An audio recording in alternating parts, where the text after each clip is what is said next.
Hello and a warm welcome back to the garden. In this video I'm going to show you how to take Euphorbia cuttings.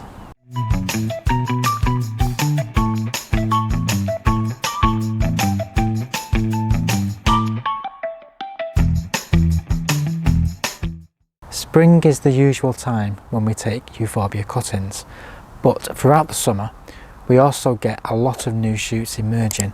So in amongst where the old flower stems are, you'll see lots and lots of fresh foliage coming up, and these will produce the flowers for next year. So there's lots and lots of opportunity for increasing our stock throughout the summer months. So what I'm going to do today is I'm going to take 2 or 3 cuttings just so we can increase this particular Euphorbia and have it through other parts of this border. So the first thing I'm going to do is pop on some gloves, because this plant has a milky sap which is an irritant to the skin. So it's always wise to protect our hands whenever handling Euphorbias. And I'm going to be choosing some that are the thickest that I can find. So there are some thinnish ones, but what I'm looking for is ones that are as thick as we can get. And I'm just going to use an old pair of scissors. Don't be using your brand new secateurs on this, because you can actually damage your secateurs by having all this sap on it. It's going to mean we have to clean them really thoroughly afterwards. So just use some old ones. So long as they're sharp, they will be fine. And I'm just going to take a cutting just underneath a leaf,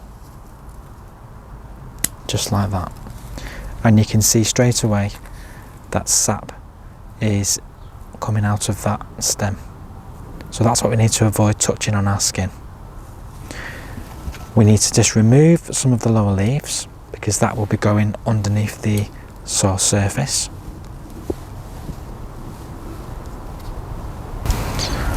And also just a few of the upper ones to just try and help it to not lose as much moisture.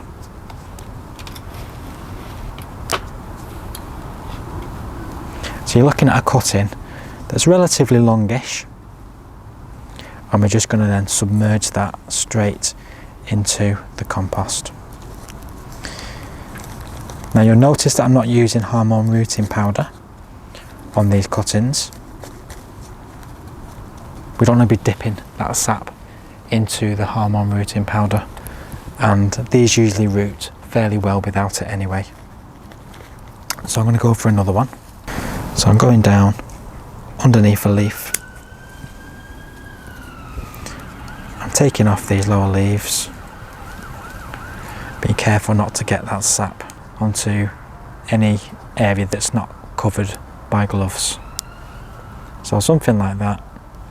And we're just going to stick it right down into the pot.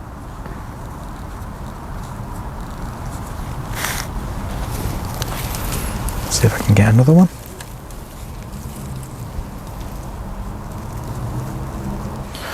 And then place that down into the container. And I'll just take one more for luck.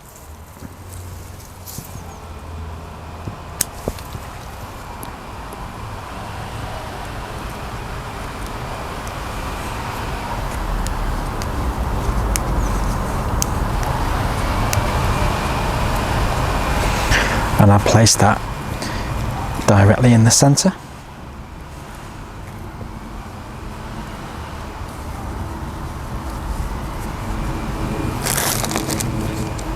So what we want to do with that is give it a lovely drink of water.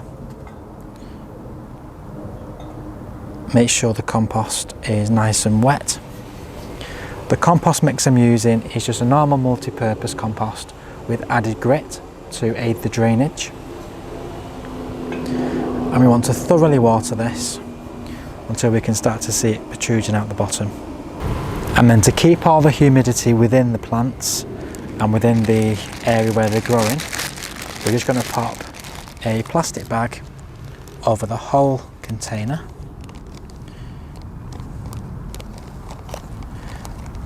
And that will seal in all of that moisture and stop these little cuttings from drying out. So that is my little pot of cuttings. And I'm going to place this somewhere that's fairly warm but out of direct sunlight. And once I can see some roots coming out of the bottom, I'll know that they've rooted, and we can then be taking these out and placing them into their individual containers. Euphorbias are really great garden plants. They're perennial, so they do come back year after year, and most of them are evergreen. So we have a wonderful garden plant which also gives us some structure throughout the winter months too. A lot of them will require nice free draining soil, but there are some varieties that require a damper soil too. There are many leaf colours, so you have your darker leaved ones, your green leaved ones, and like this one, this is a variegated leaf one. So we have the nice contrast of that pale green with the darker green markings. Please hit that like button, please hit the subscribe button, and if you do have any comments, please drop those in the comments box below the video. We will see you very, very soon on the next video. In the meantime, please do take care and happy gardening.